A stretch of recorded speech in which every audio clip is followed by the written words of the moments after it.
We stood atop a small hill, nothing more than a bump in the vast red sea of dust and rocks that stretched out as far as we could see. The outback seemed to swallow the horizon whole, leaving us alone with nothing but the sky and the distant shapes of craggy hills. I never thought isolation could feel so freeing. It was just us, Ben and me. No one else for miles. We'd driven out of Alice Springs 3 days ago with nothing but our gear, the truck, and a plan to disappear into the wilderness for a while. The wind kicked up a little as the sun dipped low, the chill starting to creep in. I looked at Ben, who was crouched near the campfire, stirring the coals with a stick. His blonde hair glowed golden in the dying light, his face set in that calm, focused expression I'd grown so used to. His hands were steady, moving in precise, confident motions, like everything he did in the bush was second nature. He was always sure of himself out here.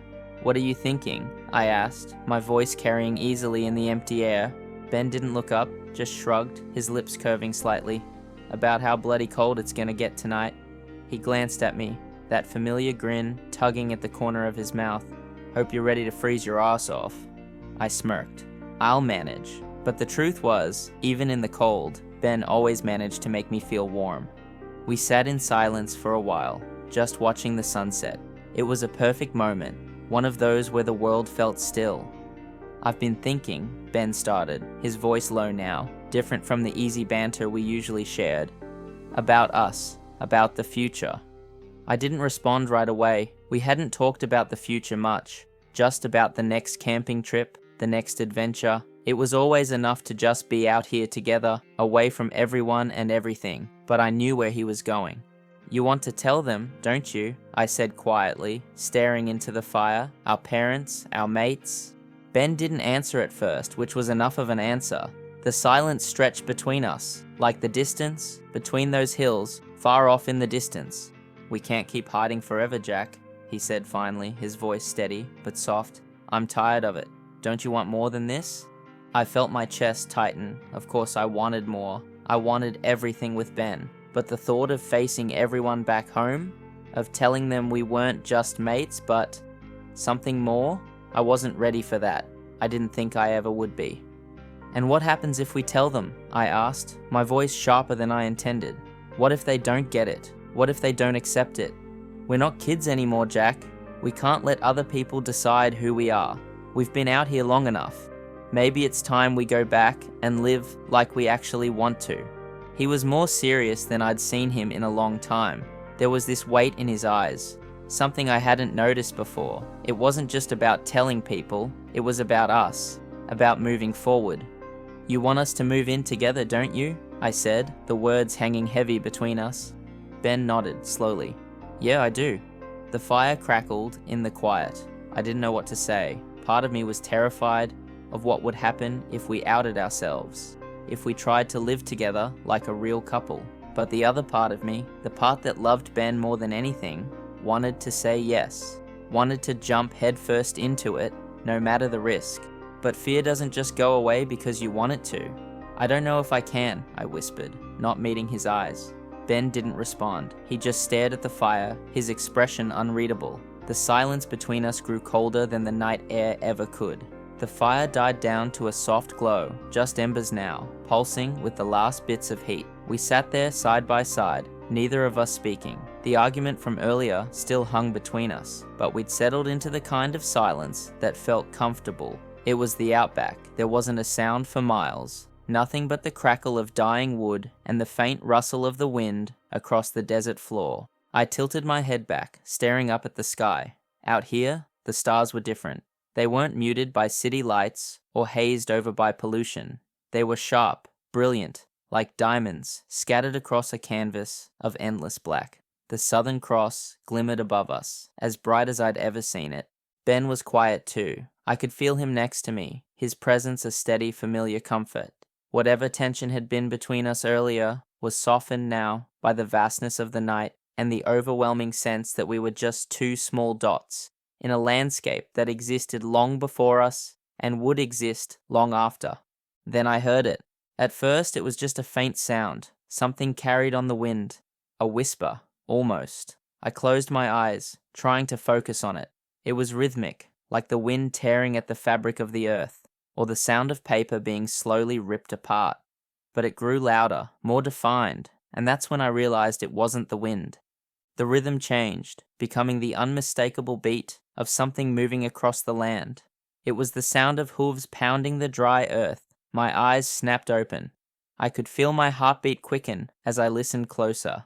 "Ben," I said quietly, my voice just above a whisper. When I looked at him, I could tell he was focused on it too. The sound grew louder, more insistent, cutting through the stillness.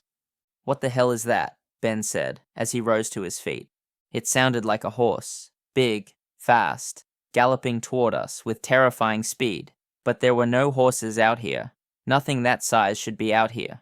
We both stood, frozen in place, listening as the sound grew closer. It was coming straight toward us, like it wasn't just moving, it was hunting. The panic rose in my chest.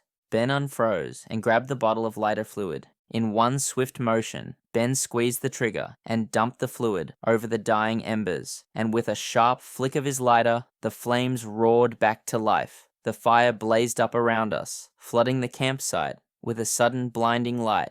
And there, just at the edge of the flames, rearing up on its hind legs, was a creature who defied reason. I couldn't believe what I was seeing. Its body seemed to melt into the landscape, its skin the color of the earth, twisted like the roots of an ancient tree. Its eyes glinted with a primal, furious light, and its mouth jagged, wrong, opened in a screech so loud it made my ears ring. The creature flailed, trying to shield itself from the light, its massive limbs thrashing wildly. It wasn't just big, it was enormous, towering over us, its body camouflaged perfectly with the red dust of the outback. It let out another piercing screech, and then it retreated, backing away from the fire as though it couldn't stand the light. "More wood," I yelled, my voice barely audible over the blood rushing in my ears. Ben and I both scrambled to the log pile and tossed half of them onto the fire. The flames leapt higher, crackling, lighting up the clearing. I glanced toward the edge, but it was gone, vanishing into the night as quickly as it came. For a long moment, we stood there, panting, staring into the darkness beyond the flames. The only sound was the fire roaring back to life, the crackling of wood, and our own heavy breathing. "What the hell was that?" Ben finally asked, his voice shaky, his face pale in the dancing light. I shook my head, unable to answer. Whatever it wasn't gone. I could feel it out there, just beyond the reach of our view, waiting. The fire blazed high, casting jagged shadows across the campsite as Ben and I searched the darkness around us. But the night was too thick, too impenetrable, and no matter how hard we strained our eyes, there was no sign of the creature. It was out there, somewhere, lurking beyond the reach of the flames. But for now, the fire held it back. After standing on edge for a long time, Ben exhaled sharply and ran a hand through his blonde hair, his nerves beginning to settle. "It's gone. We scared it off." I didn't answer right away. I wasn't so sure. There was a feeling deep in my gut, a prickling at the back of my neck that told me otherwise. Something was still out there, watching us, waiting. Ben glanced at me, frowning. "Look, it's been an hour. It hasn't come back." I shook my head, my eyes fixed on the dark horizon. "What if it's just waiting?" Ben crossed his arms, his frustration evident. "What are you saying? You want to just sit here all night, waiting for something that might not even come back?" "I'm saying I don't think it's gone, not for good." My voice felt tight. Ben's expression softened, but he still didn't look convinced. "And how do you know that?" I didn't know. I just had a feeling, a deep, cold certainty in my bones. "I'm gonna check," I said suddenly. I stood and grabbed my flashlight. Without waiting for another word, I took a step away from the warmth of the flames, the cold night air immediately biting at my skin. The farther I walked, the darker it became. The fire behind me faded, the warmth shrinking with every step, and soon I was surrounded by icy blackness. It felt like stepping into another world, one where the rules of daylight no longer applied. I couldn't see a thing beyond the beam of my flashlight. My breath came out in soft clouds, and I could hear the faint rustle of the wind brushing over the earth. My hands gripped the flashlight tighter as I moved slowly, each step feeling heavier than the last. As I moved farther from the fire, doubt crept in, the cold bit harder, and the darkness seemed to press in from all sides. I stopped, glancing back at the faint glow of the fire behind me. Maybe I was overreacting. I flicked the flashlight forward again, and froze. Not more than a few yards away, barely visible in the narrow beam of light, stood the monster. Its twisted form loomed out of the shadows, hunched low, its limbs bent like gnarled tree roots.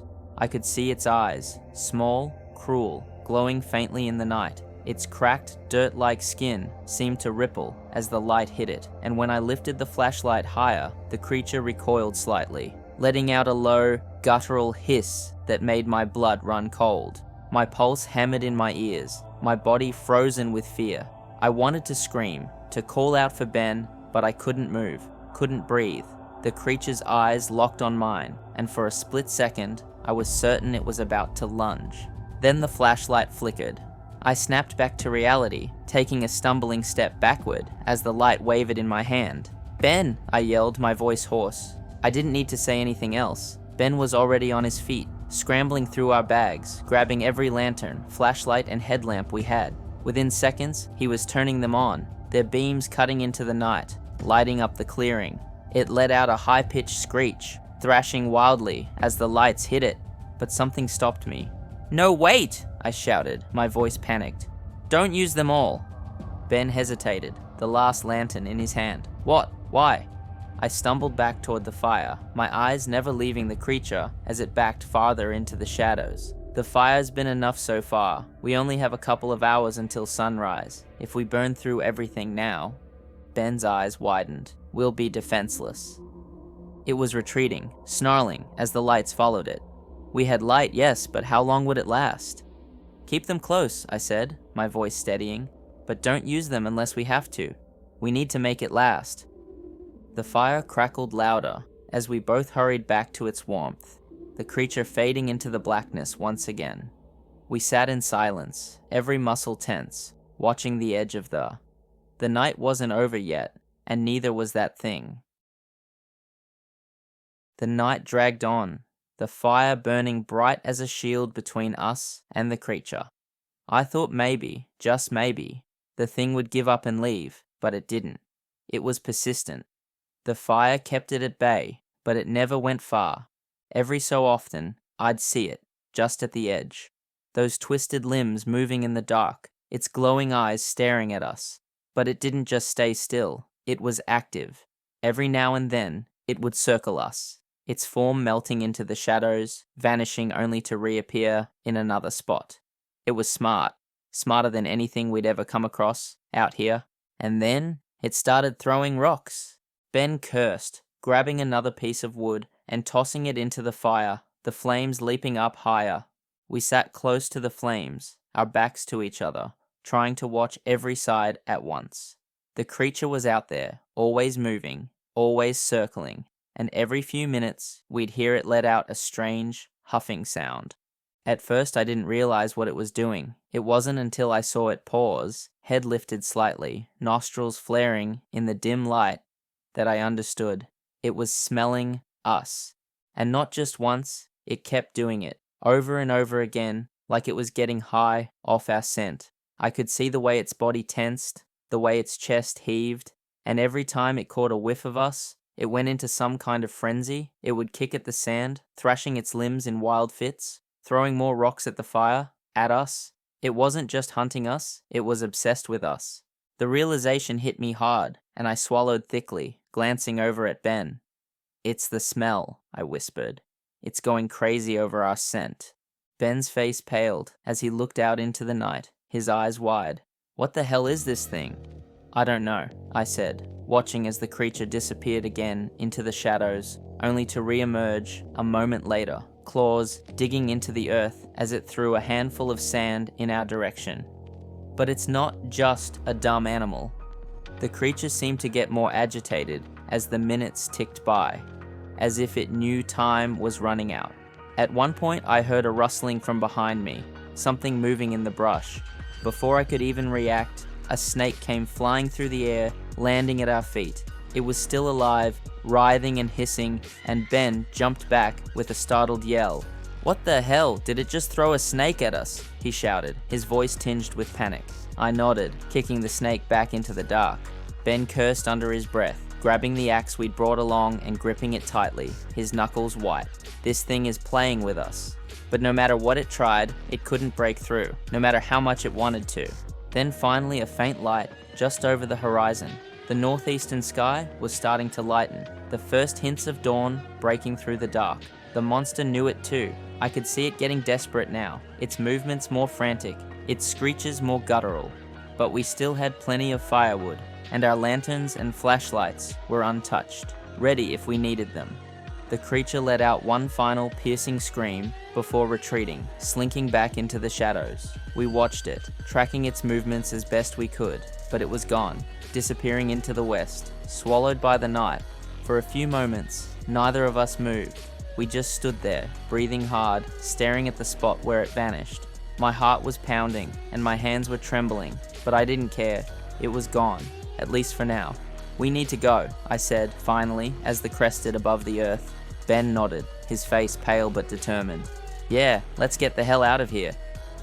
As we finished packing, I looked out toward the west, where the creature disappeared. It was out there, somewhere, waiting for the next time it could hunt. Weeks passed, but the memory of that night in the outback never faded. Back in Alice Springs, life moved on, but for Ben and me, things changed. Moving in together was no longer a question. We hadn't left each other's sides since that night.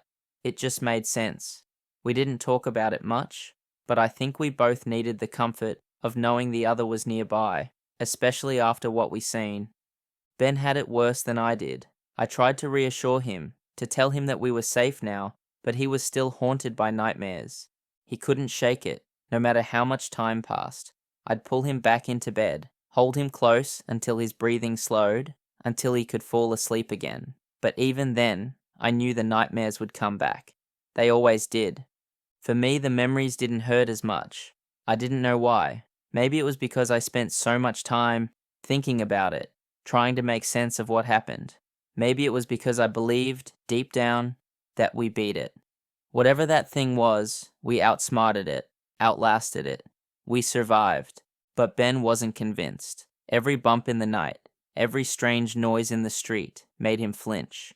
Even during the day, if something knocked against the window, or if a shadow passed too quickly, I'd see him tense up, his eyes darting toward the noise. "Jack, did you hear that?" he'd ask, his voice tight with panic. "It's nothing," I'd tell him, "just the wind." But he couldn't help it. The fear was always there, lurking just beneath the surface, ready to drag him back to that night, to the moment when the fire was the only thing keeping us alive. We lived like that for weeks, trying to move on, trying to pretend that everything was normal, but it wasn't. It never would be.